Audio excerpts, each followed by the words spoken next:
gusto ko sana,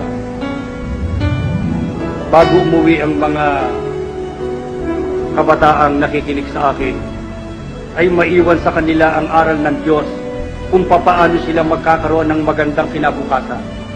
Alam kong hindi magtatagal ang mga magulang na sa ngayon ay kumukupkup sa inyo. Bukas makalawa ay aalis sila sa mundong ito.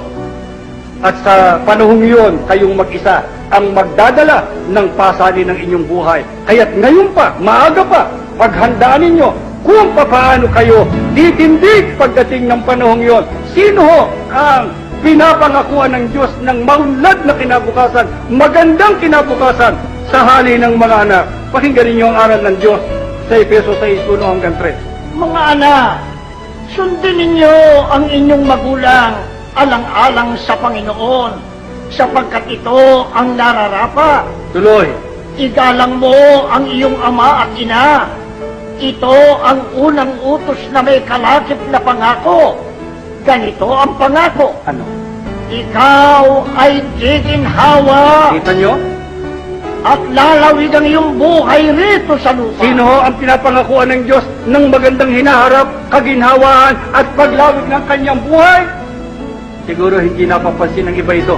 Pero sa Biblia ito unang utos na may pangako. Unang utos na may pangako. Sa makatwid, ang lahat ng utos ng Diyos may kalakip na pangako. Pero ang kauna-unahan na nilakipan niya ng pangako, ang utos, igalang mo ang iyong ama at ang iyong ina. Sundin mo ang iyong magulang kapag kang ipinatutupad sa iyo ay alang-alang sa Panginoon. Kaya kung tatanungin niyo ako, mga anak, mga kabataan, paano ho gaganda ang kinabukasan ko? Depende sa tratong ginagawa mo ngayon sa magulang mo.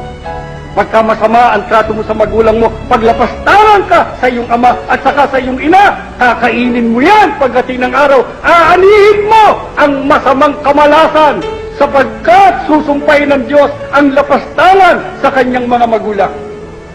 Pero gusto mong ikaw ay guminhawa, gusto mong sundan ka ng magandang kapalaran, pagsilbihan mo ang magulang mo, hindi naman yung pagsisilbing katulad ng isang alipin, igalang mo at lalo na pag ang ipinatutupad sa iyo ay ang kalooban at ang aral ng Panginoon. Ang hindi mo lang susundin, pagka ang magulang mo hinihikayat ka sa sumambat lumuhod sa ibang Diyos kung hindi mo siya kapanampalataya, yun. Hindi masamang salansangin mo yun sapagkat hindi siya ang sinasalangsang mo ron, kundi yung maling pananampalataya. Pero ang magulang mo ay Iglesia ni Cristo, pinalaki ka sa mga bagay ng Iglesia. Pero ayaw ka sumunod. Mga kapatid, tandaan ninyo, ako, pinag-aralan ko yung kasaysayan ng mga pamilya sa loob ng Iglesia. Wala pa akong nakita, wala pa na pinagpalang anak na lapastangan sa kanilang magulang. Wala ho. Hindi kayo ang nagbibigay ng kapalaran ng Diyos, tandaan nyo. Kahit na anong dulong ang marating ninyo, kahit na anong kaalaman ang mapunta sa inyo, pagka kayo binawian ng grasya ng Diyos, hindi kayo uunlad, hindi kayo magtatagumpay. Sana kasalalay ang pagtatagumpay. Pinagdidiinan ni Apostol Pablo, sundin mo ang iyong magulang, igalang mo ang iyong ama't ina. Yan ang unang utos na may pangako. Ang pangako, giginhawa ka, lalawig ang iyong buhay dito sa lupa. Kaya, ano po ang hinanakit ng Diyos sa ilan sa mga sambahayan na hindi ko gustong iwan ang mga talatang ito, sapagkat yung iba, sa Diyos sila naghihinanakit. Pag nakikita nila ang kaawa-awang kalagayan ng tahanan, kaawa-awang kalagayan ng sambahayan, kuminsan nakapaghihinanakit ang magulang, nasasabi niya sa Panginoon Diyos, bakit mo ginawa ito sa akin? Ang aking mga anak ay nagugutom, ang aking mga anak, hindi ko mapapag-aral, ang mga may sakit, hindi ko na maipagamot. Kami ay lumalawi sa kahirapan, bakit mo kami pinabayaan? Kung nakapagsasalita ng ganyan ang isang magulang o ang isang anak, pagka siya naghihinanakit sa Panginoon Diyos, ang Diyos man, meron ding hinahanap, meron din siyang hinanakit sa mga magulang, sa mga sambahayan. Ano po yan? Bakit ang iba hindi niyo pinagpapala? Ganito ang sabi sa 17 hanggang 18. Ganito ang sabi ng banal ng Israel, ng Panginoon mong sa iyo'y tumubos. Ako ay ang Panginoon ay iyong Diyos. Tuturuan kita para kaumunlad. Yeah. Papatnubayan kita saan ka man pumunta. Tuloy. Kung sinusunod mo lang ang mga utos ko, pagpapala sana'y dadaloy sa iyo. Parang ilog na di natutuyo ang agos. Ayan pa. Tagumpay mo sana ay sunod-sunod. Parang dating ng alon sa dalampasigan. Ano po ang sabi ng Diyos sa mga naghahanap ng kanyang kalinga? Sa mga naghihinanakit pagka hindi tumatanggap ng pagpapala. Ang sabi ng Diyos, ako ang nagtuturo para ikaw ay umunlad. Ako ang pumapatnubay saan ka man pumunta. Pero kaya kita hindi pinagpala, sinunod mo sana ang mga utos ko para ang pagpapala ay dumaloy sa iyo. Alam niyo mga kapatid, sa inyo nakarating ang mga aral na ito. Pero siguro inilalaan ng Diyos na pagpapala sa inyo. Kaya siguro kayo nagpukumamot, nagumising at pumunta ng maaga sa bahay sambahan. Sapagkat meron palang inilalaan ng Diyos na pagpapala biyaya sa inyo. At ngayong narito na kayo sa kanyang banal na paningin.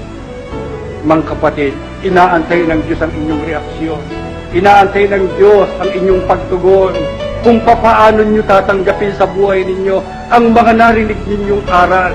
Alam ko ang suliranin ng tahanan, alam ko ang suliranin ng maraming sambahayan, pero dumating na ang pagkakataon na tayo ay pinagsasalitaan ng Diyos. Hinahanap niya ang pagmamahal sa Kanya, hinahanap niya ang pagsunod sa Kanya, ang pagtalima sa Kanyang kalooban, kaya niya pinipigil ang pagdaloy ng mga biyaya.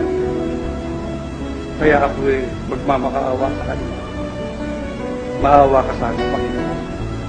Pagka papaspasan mo ang iyong iglesia, isama mo ang mga kapatid ko sa luhal nito. Tignan mo ang kanilang kalagayan. Hindi man sila magsalita sa iyo, batid mo ang suliranin ng bawat tahanan. Pero gusto nila amang makasunod sa iyo.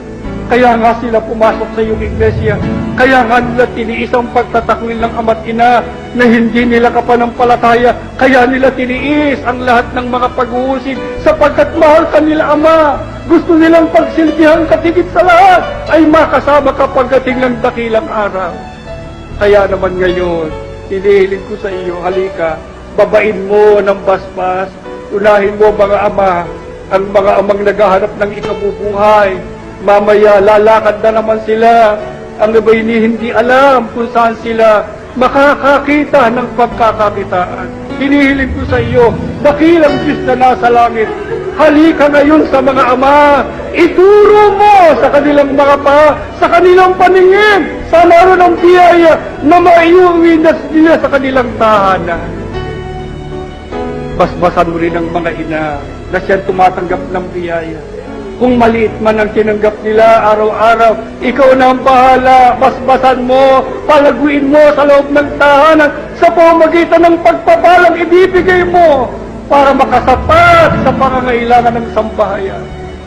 Ama, pagka dadalangin sa iyo mga anak mong ito, pagka sila'y luluhod sa iyo, pag may suliranin ng sambahayan, ngayon pa, inaanyayahan na kita, Ama, dalawin mo ang sambahayan ng iyong mga anak at sila'y pagtibayin mo na ikaw ay hindi magpapabaya sa kanila.